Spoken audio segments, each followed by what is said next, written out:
সিলেটের মানুষকে আমি অনেক বেশি ভালোবাসি। সিলেটের মানুষের মধ্যে আমি দেখছি যে তারা আলেম ওলামাদেরকে অনেক ভালোবাসে।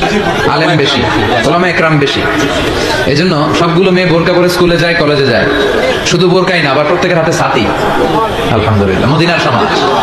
এখনো সিলেটে এমন একটা অঞ্চল আছে যে অঞ্চলে টেলিভিশন তো দূরের কথা, একটা গানের আওয়াজ পর্যন্ত হয় না। বিশাল বড় বাজার, বিশাল বড় অঞ্চল, আমি ওখানে ওয়াজ দিয়েছি, এখনো হয় না।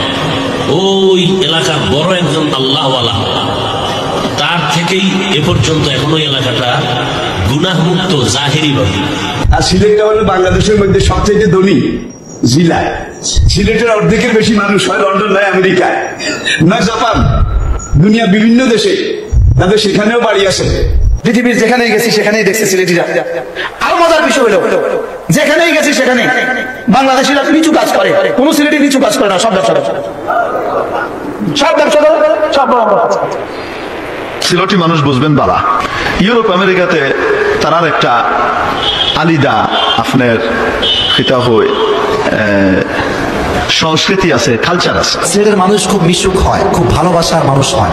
বাংলাদেশের ভিতর বেশি মেহমান প্রিয় হলো সিলেটের মানুষ।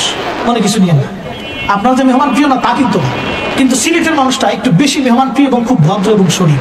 বলে হুজুর কারণ কি? সিলেটের ছোট্ট বাচ্চা থেকে শুরু করে একবার বৃদ্ধ পর্যন্ত সবাই সালাম দেয়। আলেমদেরকে দেখলে বলে সাহাব বৌকা, এবং মুরব্বীদেরকে বললে বলে সাহাব বৌকা। কারণ সিলেটের জমিন ওলি আল্লাহর জমিন, সিলেটের জমিন বেলায়েতের জমিন, সিলেটের জমিন 360 ওলিয়ার জমিন। এটার সঙ্গে বেয়াদবি করা যাবে না। সিলেটে এসে বাড়াবাড়ির কোনো সুযোগ নাই, কারণ সিলেটের মানুষ সব শিক্ষিত মানুষ।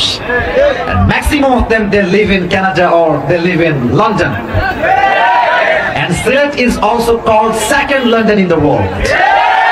এই সিলেটবাসী শাহজালাল মুজাররদ আমিনের পূর্ণভূমির এই সন্তানেরা, আপনারা ভালো আছেন সবাই?